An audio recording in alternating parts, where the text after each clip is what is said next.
Yamuna Tira Vanachari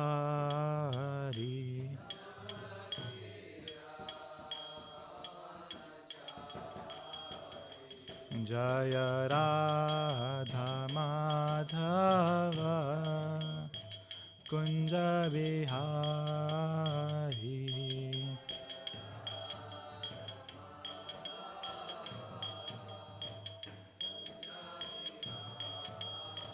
Jaya Radha Madhava Kunja Bihari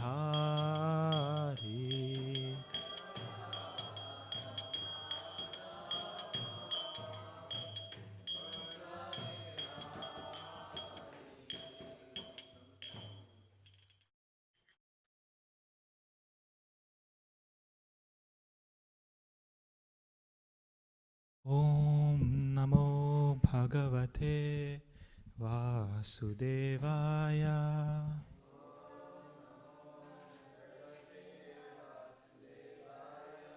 Om Namo Bhagavate Vasudevaya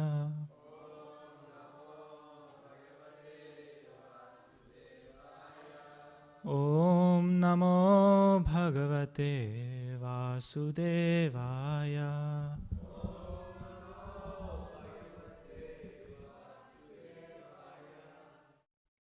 Narayana together Narayana Namaskritya Naram Chaiva Narottamam Devim Saraswatim Vyasam Tato Jaya Udirayet Nasta Praeshva Bhadreshu Nityam Bhagavata Sevaya Bhagavati Uttama Shloke Bhaktir Bhavati Nestiki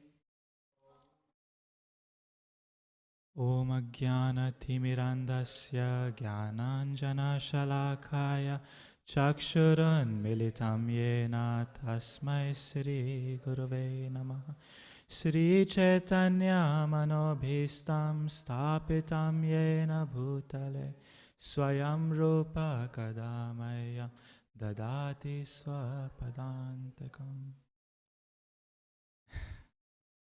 Sri Krishna Chaitanya Prabhu Nityananda Sri Advaita Gadadhara Srivasadi Gaur Bhakta Vrinda Hare Krishna Krishna Krishna Hare Hare Hare Rama Rama Rama Hare Hare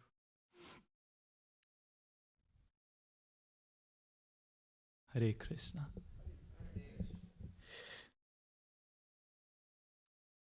This morning we are discussing from Srimad Bhagavatam, Canto 4, Chapter 22, verses 32 to 40.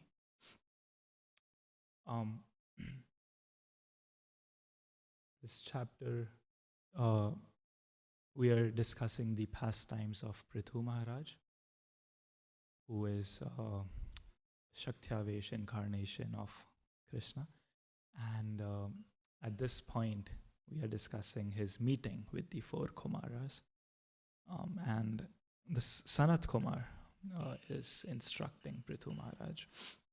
So before we start these verses, does someone remember what are the questions asked by Prithu Maharaj to the 4 Kumaras that they are answering?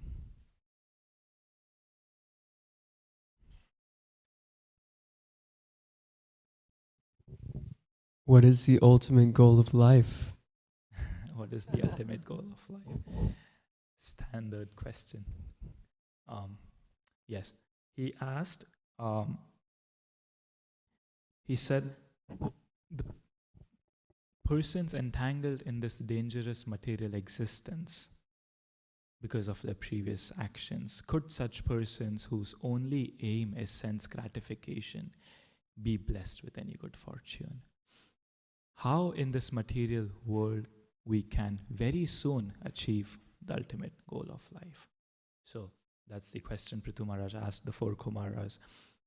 People who are very much entangled in material existence, how can they very soon achieve the ultimate goal of life? This is very important because Prithu Maharaj specifically mentions very soon. How can they quickly attain the ultimate goal of life? And then Sanat Kumar starts answering these questions, this question, and gives a series of answers, series of very important points, which Prabhupada Priyamataji discussed yesterday. So, does anyone remember some of the points that Sanat Kumar said yesterday in answer to Prithu Maharaj's question?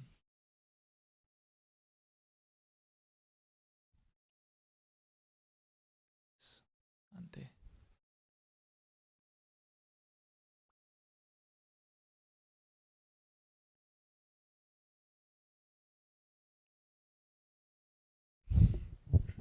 Okay.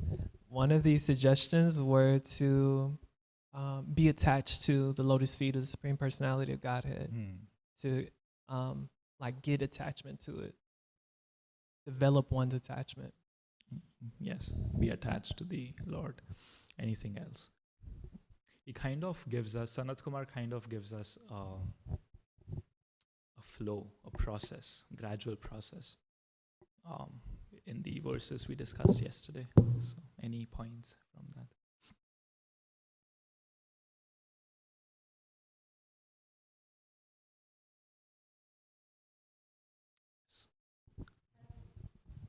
I don't know if this is going to be the correct answer. I just have in my notes, like the flow that's in my notes is first we have to fall in love with Krishna, Prabhupada Priya was saying. And in order for this to happen, we must simultaneously give up material attachments. These two things, they happen side by side. And when we no longer see material enjoyment as pleasurable and we see it as blockages to our Krishna consciousness, that's when we can make advancement. We have to develop the higher taste. We have to tolerate the dualities of this material world. Yes, yes. So those are right points. Because what Sanat Kumar said yesterday is so beautiful and so wonderful that, I want to go through a quick recap before we begin today's verse. So he starts by saying congregation of devotees. In the congregation of devotees, whatever discussions take place, like what we are having right now, it is beneficial for the speaker and the listener. So it's beneficial for everyone. So he starts with congregation of devotees and faith. He says unflinching faith in the Lord automatically cleanses the lusty desires from the core of the heart. So does this ring a bell? Congregation of devotees and unflinching faith. What does this relate with? Something that is stages of bhakti, right? The advancement. Adho Shraddha Tata Sadhu Sangha. Then what comes next? Bhajana Kriya, which is practicing, listening, reading. So that's what he says next is how to increase. So like Ante said, next he says they should be attached to the Supreme Lord. But how? Bhakti Yoga, hearing and chanting. So that is what Sanat Kumar says. And then he also gives us some nished, some don'ts. He says one should not associate with persons who are simply interested in sense gratification and making money. And not only these persons should be avoided, but people who are attached to such people should also be avoided. And then he gives us some principles: non-violence, following the acharyas, remembering the pastimes of the Lord, following regulative principles without material desire, and very important, not blaspheming others. And he says, lead a very simple life and learn to tolerate dualities. I think this was the verse for yesterday. Once a devotee does that, Bhakti Yoga awakens knowledge and detachment, jnana and vairagya, and ultimately he is no longer interested in anything except fulfilling the desires of the Lord. After discussing or after giving us this brief process of Bhakti Yoga, Sanat Kumar says that continually thinking of sense objects or sense gratification, one's real consciousness becomes lost. One deviates from his original consciousness, and remembrance of one's previous position is lost. And all knowledge acquired is based on a false foundation. And ultimately, because of this, the soul is lost. This was the last verse from today's discussion. That too much attachment to sense gratification and too much thinking about sense objects leads one to forget one's position, which is our reality right now. We have forgotten who we are supposed to be. We have forgotten Krishna. And because of this, all knowledge that we acquire is based on a false foundation. What is that false foundation? This body. I am this body. That is the false foundation. And so all knowledge acquired is based on this false foundation. And as a result of which, the soul is lost. Sanat Kumar says. So now we will continue from verse 32. And we will see what's next. What are his next instructions, which are very, very amazing. So we will do this differently. We will focus on verse 32 with Sanskrit and the purport, and then gradually, step by step, move to the further verses. So we can open verse 32.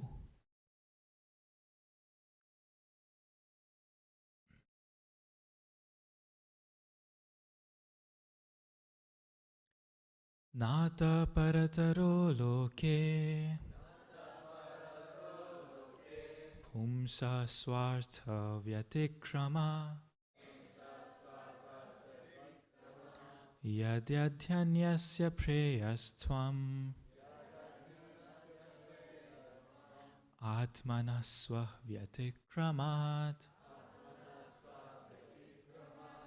nata parataro loke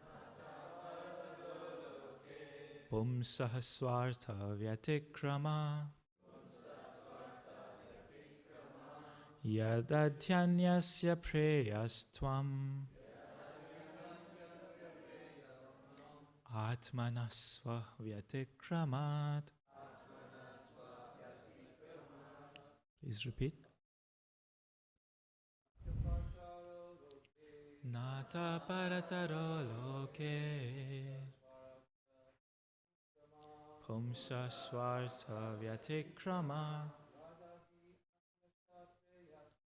yadadhyanyasya preyastvam atmanasva vyatikramat nataha parataro loke pumsah swartha vyatikrama yadadhyanyasya preyastvam atmanasva vyatikramat nataha parataro loke pumsa swartha vyatikrama yadadhyanyasya preyastvam atmanasva vyatikramat. Ladies. Nataha parataro loke pumsa swartha vyatikrama ye adhyanyasya preyastvam atmanasva vyatikrama.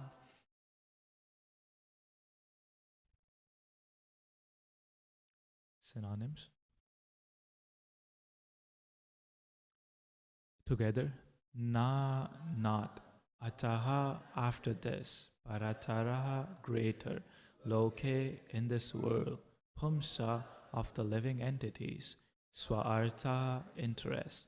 Vyate kramaha obstruction, yat adhi beyond that, anyasya of others, preyastvam to be one more interesting, atmanaha for the self, swa own, vyatikramat by obstruction. Translation by Srila Prabhupada together. There is no stronger obstruction to one's self-interest than thinking other subject matters to be more pleasing than one's self-realization. Who would like to read the purport?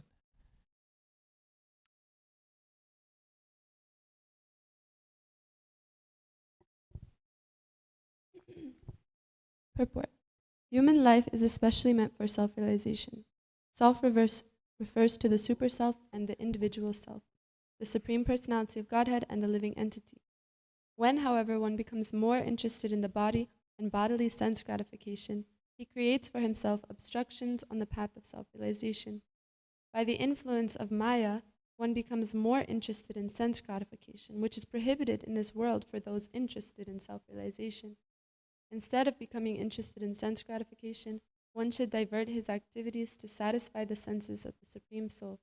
Anything performed contrary to this principle is certainly against one's self-interest.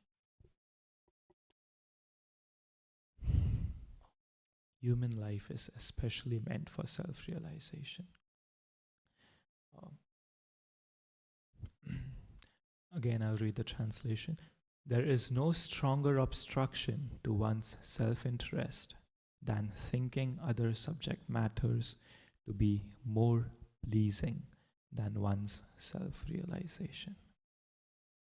Srila Prabhupada says self-realization here means realizing two selves. One is our own self and the super self, which is the super soul.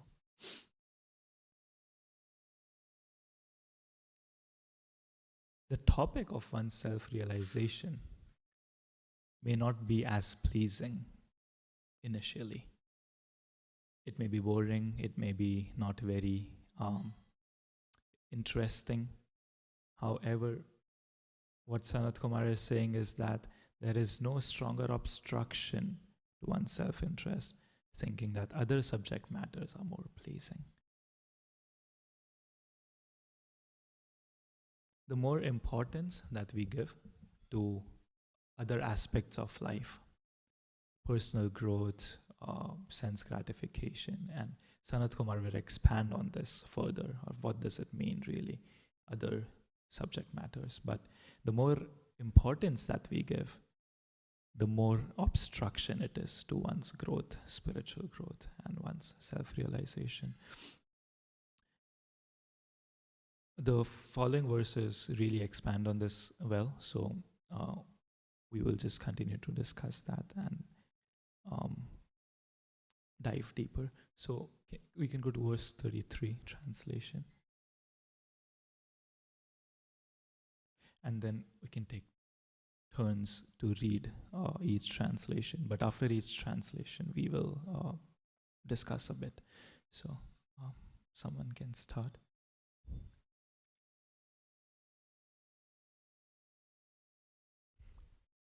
Yes.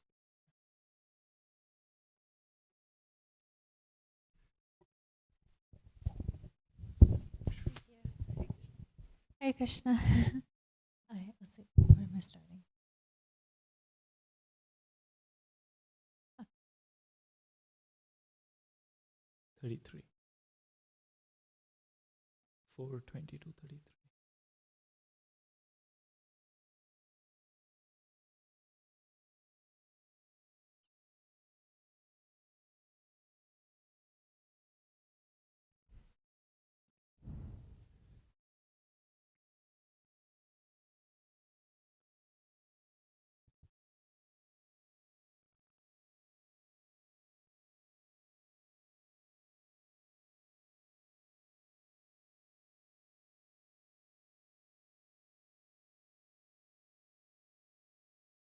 Can you 22 start? and 33.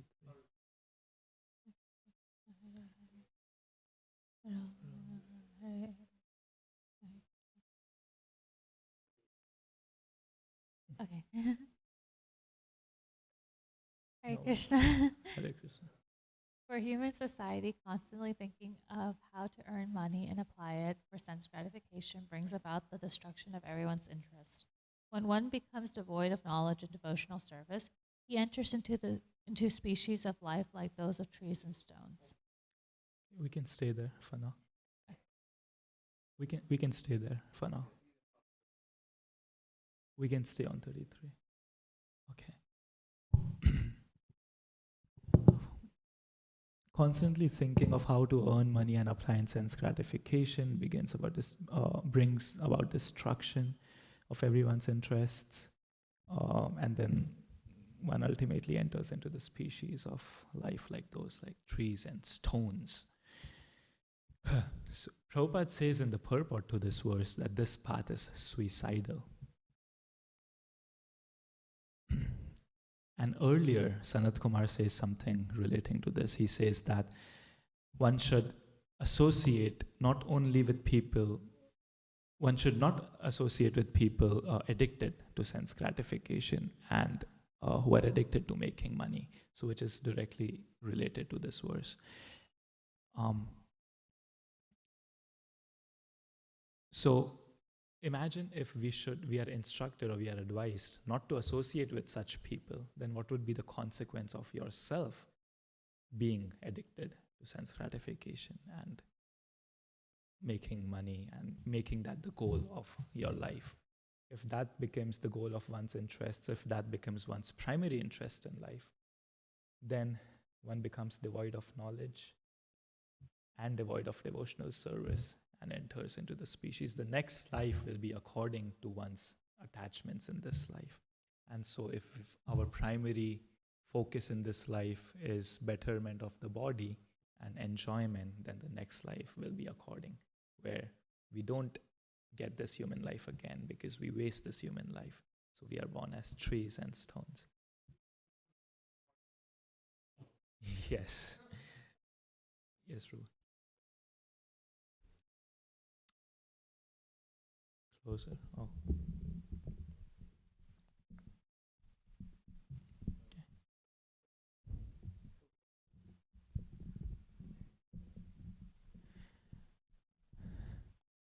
We first become stone-hearted. We first become stone-hearted, and then we are born as a stone. Srila Prabhupada also says in the purports that next life can be like mountains, hills, trees. This is the kind of life we can get. But there is a very valid question that comes here, is that if we should avoid all sense gratification and making money, is that really practical in this life? Because we have a body, we have a family, we have a beautiful family here, and then so we are parts of we are part of a family, or we are part of society, and then we need to function, we need to sustain ourselves. So is it really practical to not make any money or to completely avoid all sense gratification? Is that really possible to do? It doesn't sound very practical. And so in the next verse, 34, there is further explanation. So, yes. Those who strongly desire to cross the ocean of nescience must not associate with the modes of ignorance, for hedonistic activities are the greatest obstructions to realization of religious principles, economic development, regulated sense gratification, and at last, liberation. What is the contradiction here in relation with the previous verse? Regulated sense gratification. It seems like almost that this verse is now promoting economic development and sense gratification, no? Well, it was saying that you raised the question that, well, we need to earn money and, have some basic sense gratification. Otherwise, what are we going to do? Right. But this is saying that those activities of sense gratification actually obstruct economic development. So we're thinking that we need to work and earn money and do things, and that's how we're going to get economic development. But actually, artha, economic development, comes from dharma. It doesn't come from just, hard work, and Right. it doesn't come from sinful activities. Yes, Prabhupada explains in the purport that it is, he acknowledges the practical need of sense gratification and economic development, making money for one's family, for one's sustenance. But the key here is regulated, and the key here is dharma, artha, kama, moksha. The four principles of human life start with dharma. So the knowledge and the practice of religious principles primarily, and then from that knowledge and from that culture, when one proceeds towards economic development and sense gratification, then that is regulated. It is not the primary focus of one's life. It becomes regulated for the bare necessities of human life, of the body. Srila Prabhupada says, as long as the body is there, it is not possible to become completely free from all these material interests. So he's being very, very practical, very realistic. It is not, however, recommended that one act only for sense gratification and earn money for that purpose only, sacrificing all religious principles. So all activities that we do for maintaining the body, maintaining life, should be stemming from this understanding of religious principles, of this understanding of spirituality, of the understanding of philosophy, understanding that I am not this body, I am the soul, the goal of life, what is Krishna, what is my relationship, what is the purpose of life. When this knowledge is clear, then our sense gratification and economic development will be regulated and will be directed in the right way.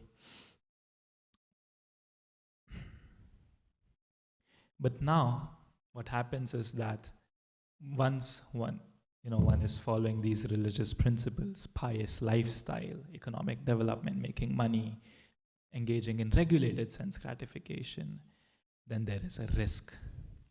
Can anyone think of what is the risk here? The risk of? That's the question I'm asking. What could be the risk if one is following dharma, artha, kama, moksha?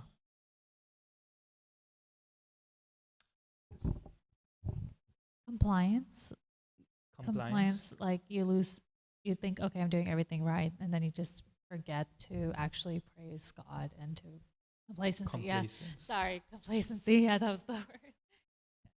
Yes, that's true. Complacency. Because one may be so addicted to these things, dharma, artha, kama, moksha, with time, one may be so used to this that one may forget one's real purpose. And one may become too attached to these things, following a pious life, economic development, regulated sense gratification, attached to this mode of goodness. So, next verse comes. Yes. Another thing is that, people who are, let's say, devotees, and they feel like, okay, I'm doing my duty for my family, I'm working, I'm earning money. There can be like a sense that they're superior to those who are not earning money and who are doing full-time devotional service and who seem to be living at the expense of the society or people like themselves. So a sense that, you couldn't exist without me. I'm earning money and I'm giving, and therefore you're able to eat and whatever. So that can lead to, pride and problems for them. Yeah. Yes, it's very true. Material energy is so bewildering that it can trick you into thinking that, especially for devotees making money, having a job, having a family, it can trick you into thinking that, oh, I'm doing this for Krishna.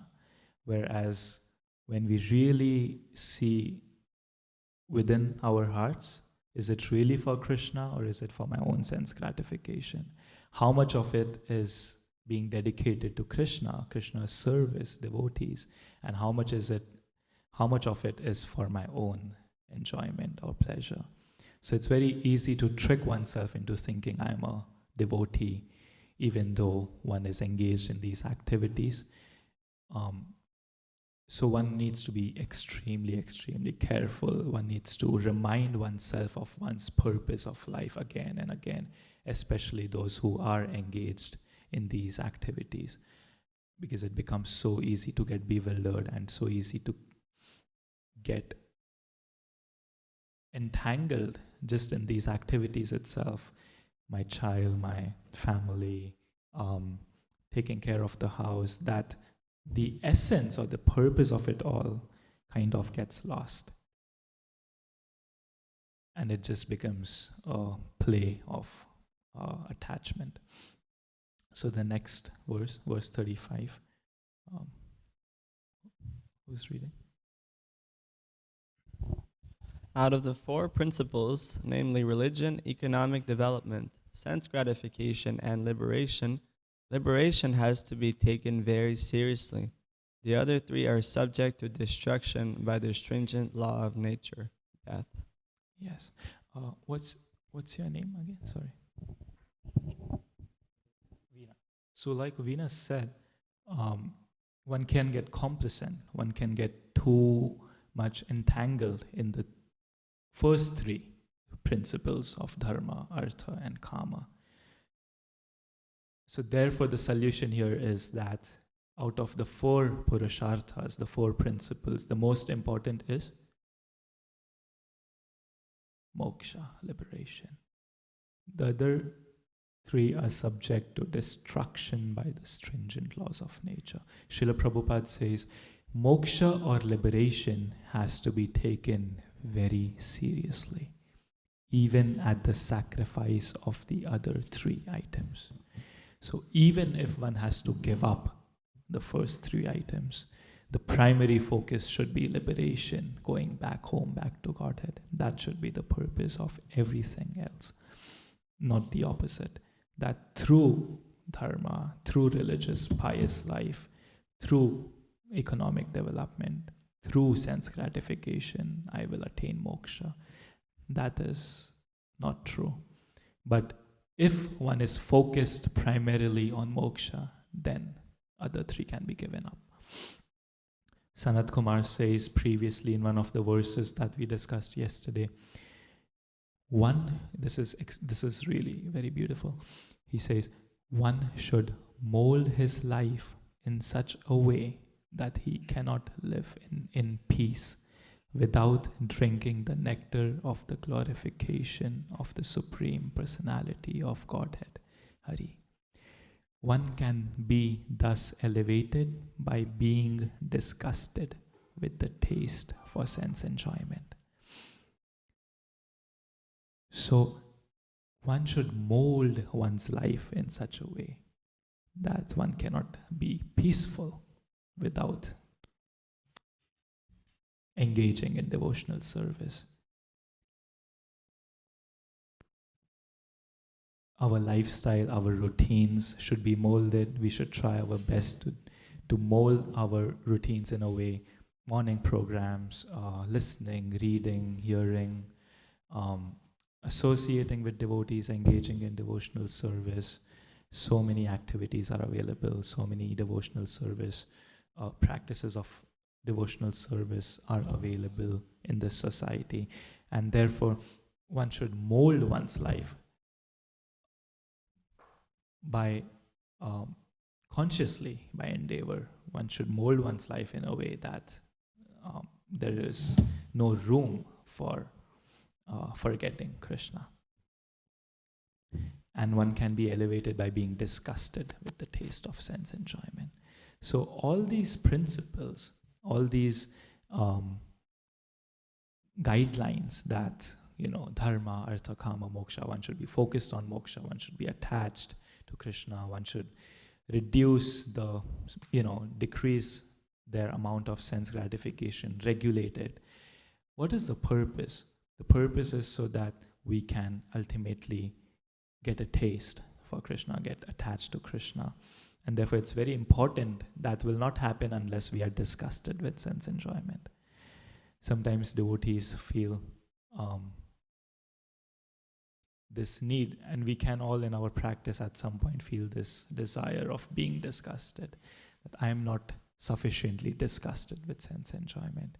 I am not sufficiently unattracted by sense enjoyment.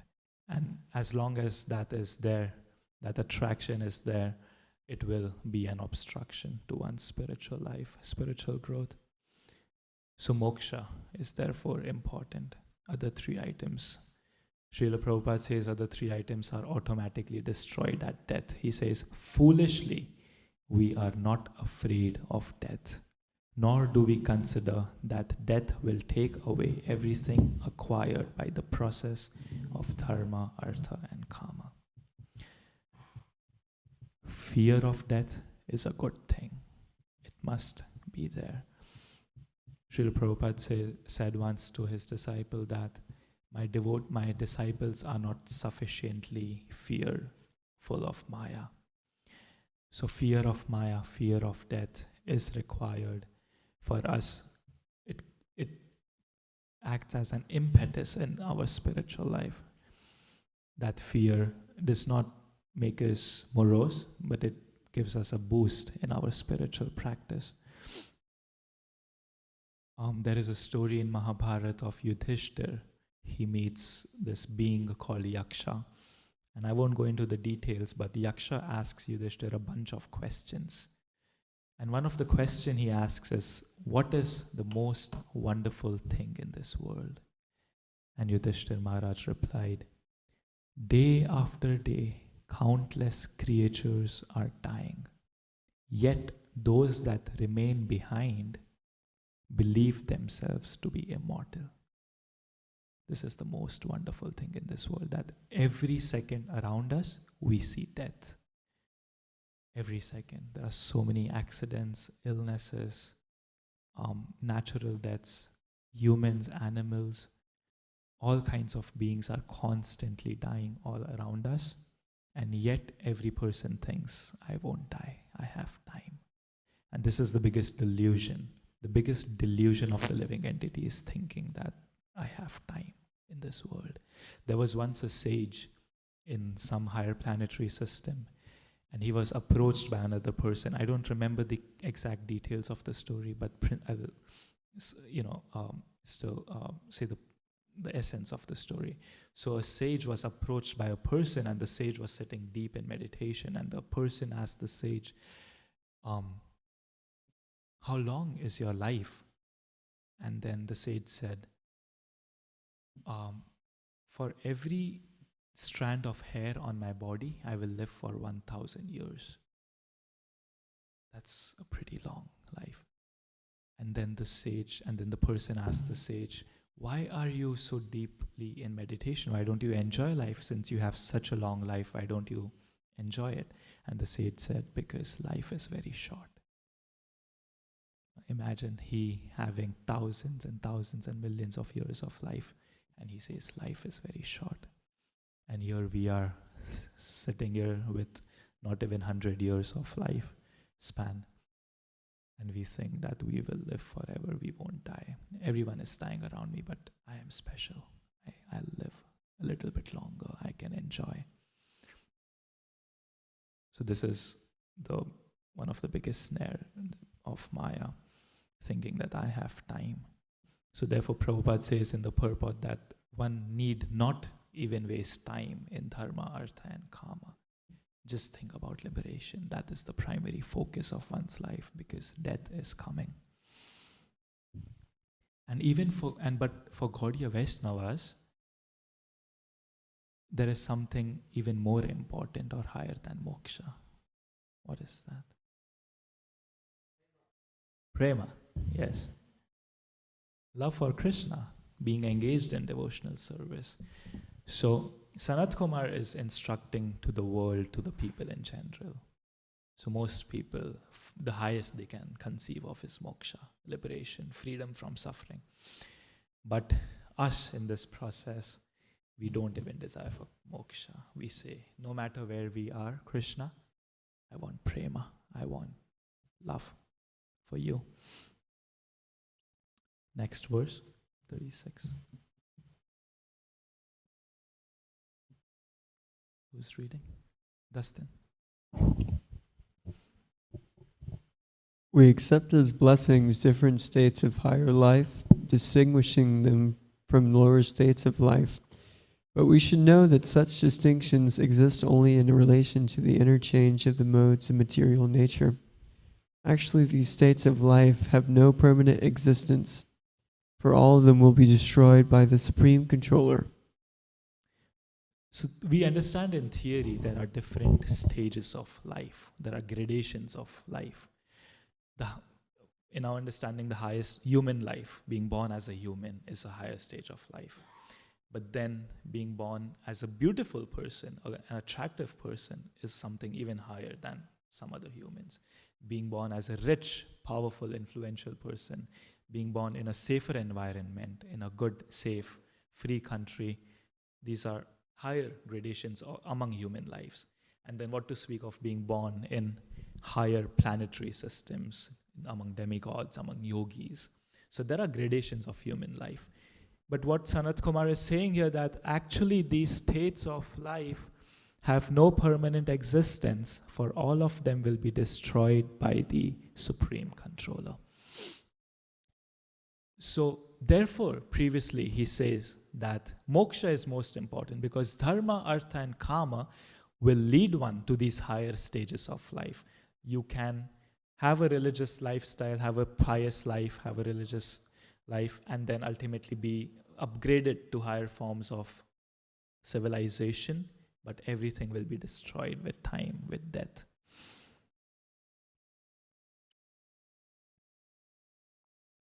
So in the grand scheme of things, therefore, these things are not important. Liberation, prema is the most important. Bhakti Vinod Thakur, therefore, he prays in one of his bhajans.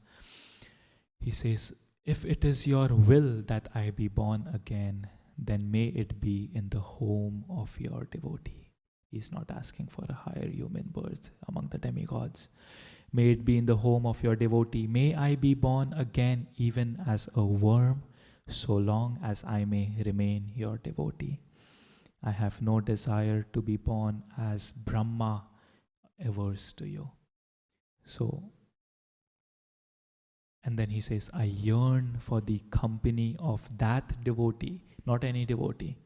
Let me be born in the home of your devotee, but not any. He says, I yearn for the company of that devotee who is completely devoid of all desire for worldly enjoyment or liberation. That is the highest aspiration of a Vaishnava.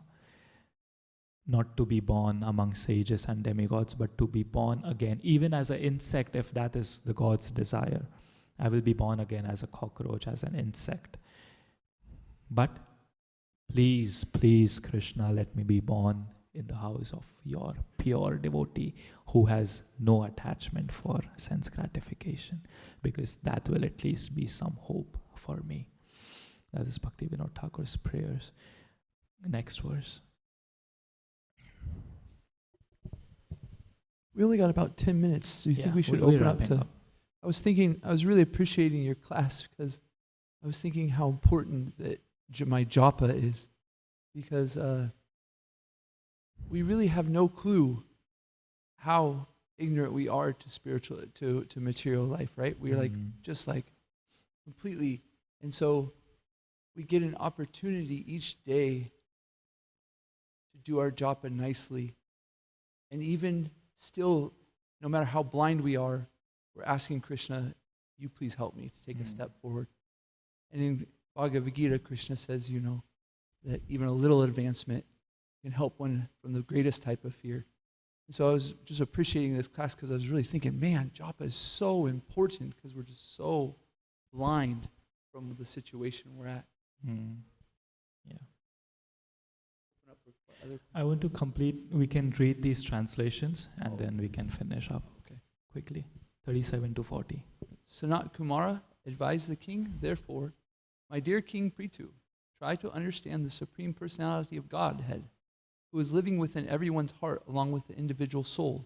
In each and every body, either moving or not moving, the individual souls are fully covered by the gross material body and subtle body made of the life, air, and intelligence. Maybe you can just finish it.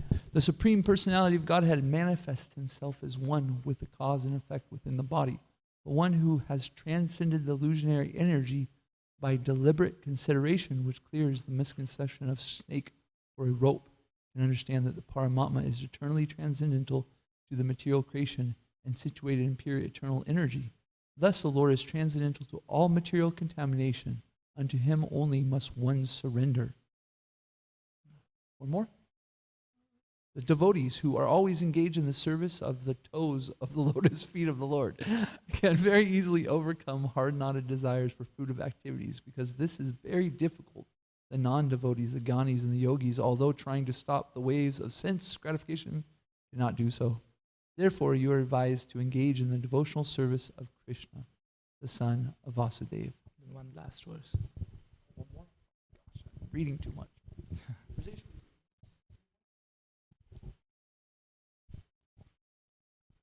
The ocean of nescience is very difficult to cross because it is infested with many dangerous sharks. Although those who are non-devotees undergo severe austerities and penances to cross that ocean, we recommend that you simply take shelter of the lotus feet of the Lord, which are like boats for crossing the ocean. Although the ocean is difficult to cross, by taking shelter of his lotus feet, you will overcome all danger. Beautiful. Finally, in the last verse, now Sanat Kumar brings our attention that we should take shelter of Krishna's lotus feet. This is not an independent process. He's saying, do not depend on your own strength, but depend on the shelter of Krishna. That is the process of surrender. Ours is a process of surrender, shelter, dependence. And therefore, Bhaktivinoda Thakur says that he gives us the 6 principles of Sharanagati, of dependence, and one of which is that, Krishna, please maintain me. And our maintenance of our spiritual life, maintenance of our consciousness is dependent on Krishna's mercy. So our process is to take shelter of Krishna, ask for it, pray for it. And therefore we will end with a very beautiful prayer by Bhaktivinoda Thakur that is the last verse in one of his bhajans. He says, Bhakti Vinoda Kandiya Sharana Loye Che Tomar Pai Kshami Aparadha Name Ruchi Diya Palana Koro Hetai. Weeping, Bhaktivinoda takes shelter at your lotus feet. Forgive his offenses, afford him a taste for the holy name, and kindly maintain him. He is asking for maintenance in the form of forgiveness for his offenses and taste for the holy name. We can follow in these footsteps and pray in a similar fashion. Thank you, Hare Krishna. We will open for questions or comments. Yes.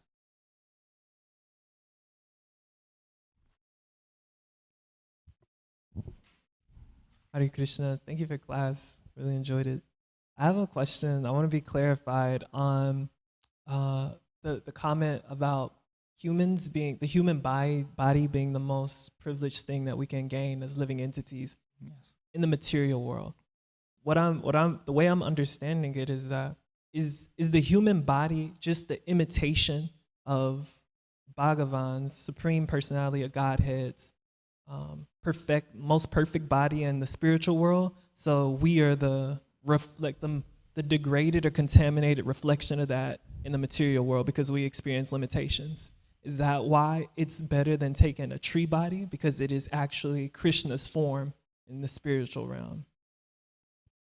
So, can you repeat the last part of your question? Is the human body best because it's an imitation of Krishna's in the spiritual realm?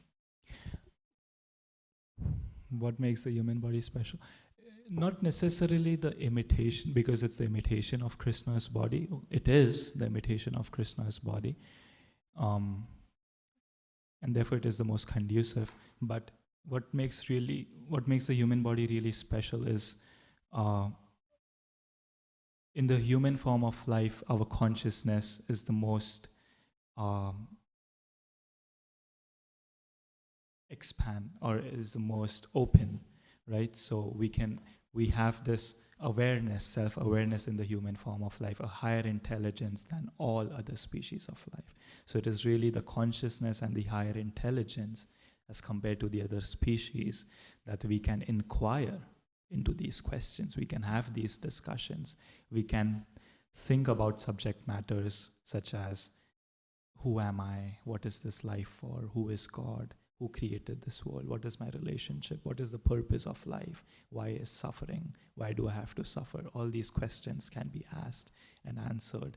Spiritual life can be followed or can be practiced only in a human form of body. So what makes it special is the higher intelligence, capabilities, consciousness, and the ability of self-realization. Is that? So further then, does consciousness exist in the spiritual realm? Because in the spiritual realm, you could be a devotee in the form of a tree. Yes. You could be a devotee in the form of a wall, inanimate, what we consider inanimate objects in the material Right. world. You could be that there. So that's in the spiritual world, all the beings that exist in different forms, their consciousness is not limited to their body like in this material world. In the material world, the consciousness is limited depending on one's external form. But in the spiritual world, the form is the being. There is no difference between body and soul in the spiritual world. So if you see a tree, that is the soul and that is the body. And all beings, all forms have completely sprouted consciousness. So none of them have different limitations because of what we see as the form. That difference exists only in the material world because there is a difference between body and soul here.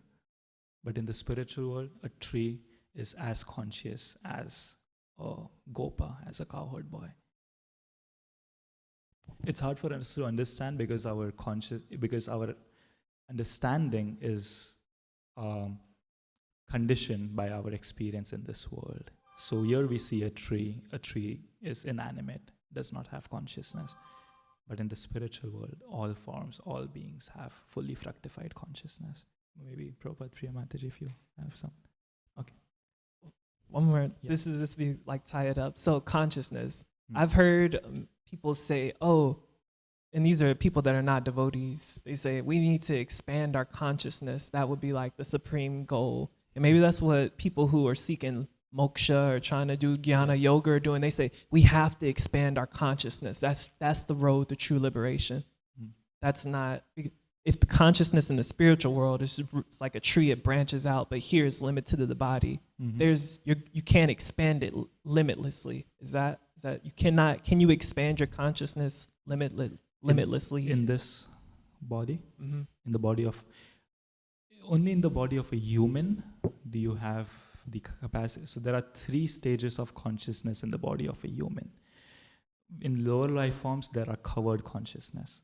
In the human body, there are 3 stages, which is, I don't remember the exact names, but basically, right now what we have is, awareness consciousness, and then it can reach to the stage of complete fructification, complete awareness, which means when one realizes who I am, like your own form, your own spiritual truth, and you can realize Krishna, that can be possible in this body. So there are examples and there are stories of devotees, previous acharyas, who being within this body, were able to have pastimes in the spiritual world while being in their meditation, because they were able to expand their consciousness to that level. So it is possible. But even if you experience something like that, is that tantamount to liberation? Like, from the quote, what is true liberation? Like, if you're experiencing the spiritual world and this material world, what's the difference between that and what we're calling true liberation as love for God? liberation has two aspects. One can be liberated within this body. When one attains complete consciousness, then you are considered liberated, Brahma Bhuta. So within this, like Prabhupada, he was completely liberated, even within the body. And then when one leaves the body, then physical liberation takes place, when the soul leaves the material world physically and enters the spiritual world. So those are the two aspects. So one liberation is when the consciousness is liberated from material conditioning within this body. The second liberation is when actually the body is given up and the soul enters the spiritual world. Does that make sense? Yes, and a further question is like, so we're bound by this body's time span. Like, we cannot gain the second liberation until this body Yes, you have to wait for you cannot attain second liberation. There are yogis, advanced yogis, who can, within this body also, temporarily transfer themselves to higher planets, to the spiritual world, and come back.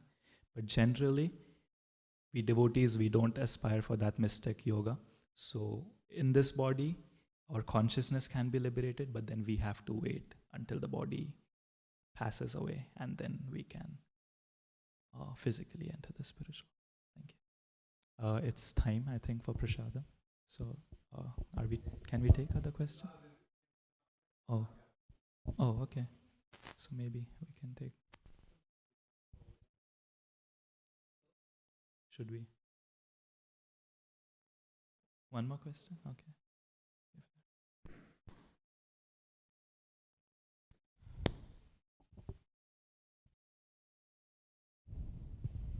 I just had a very quick comment. That was when we were reciting the Sanskrit for that first verse.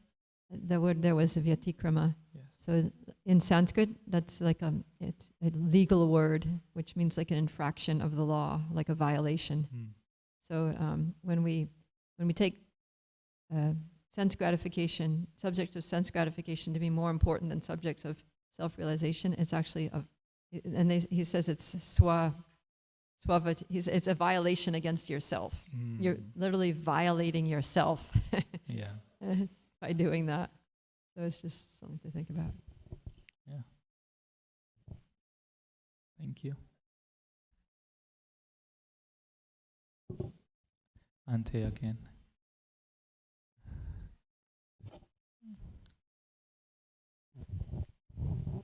I want to add on or comment on what Prabhupada Priya just shared.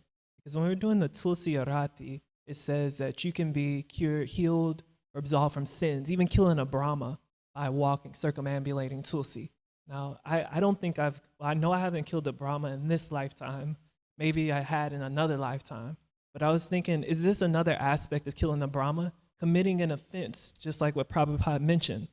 Because if we're devotees or so-called devotees, and that qualifies us to be a Brahmin according to Prabhupada, if we make an obstruction or an offense to our Brahminical status, is that similar to like committing suicide of our Brahmanhoods? I'm not sure I completely understand. So, yes, please. I mean, basically, yes. The answer is yes. There's even a verse in Bhagavatam that says that one who neglects to hear about the glories of Krishna is basically killing oneself. Atmaha is the killer of their own soul.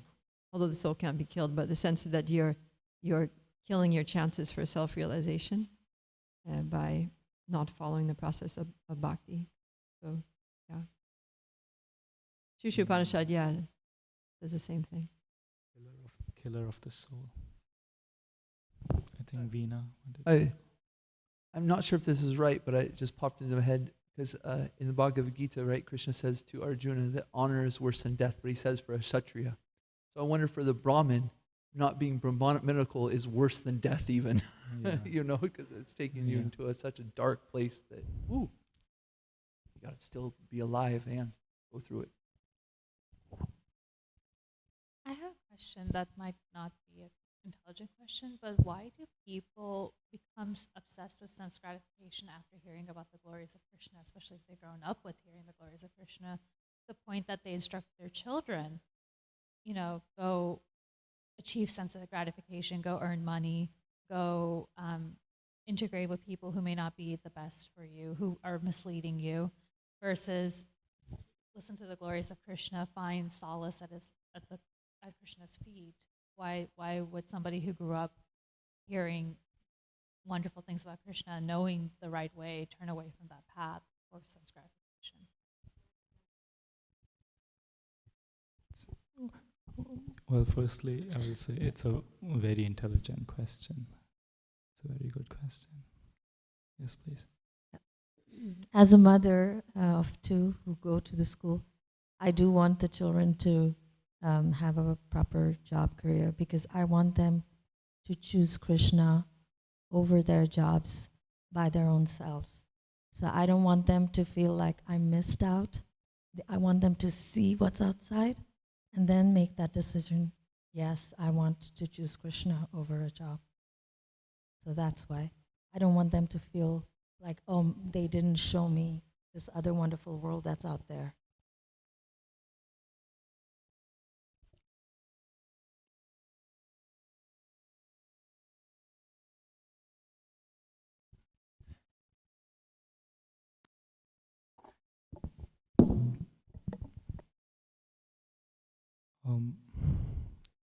Yes, Prabhupada was very much focused on training children in Krishna consciousness.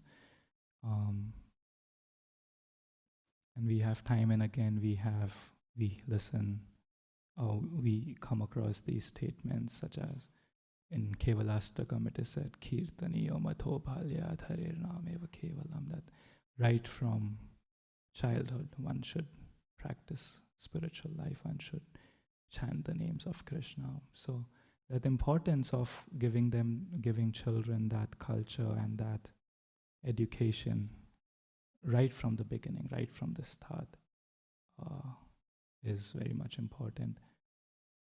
And why people may not do that sometimes is there can be different considerations. Like Mataji said, sometimes you want your children, not force on your children, but let them choose. Sometimes devotees themselves are not 100% convinced or not 100%, following, and then it's their own weakness. It's just the truth. It's, sometimes it's the parents' own weakness that they don't want. If you are not convinced, then why would you, impart that to your children? So, but in principle, it is very important that parents should give that education and training to children right from the start. And then the child, each soul has their own baggage, karmic history, their own path, so whatever they choose. But then parents are the gurus, the first guru that the child will ever have in their life. So they should act as gurus and give that education and training to children, I think. Do you think? Okay, yeah. Let's say it 40. Thank you very much. Srila Prabhupada ki.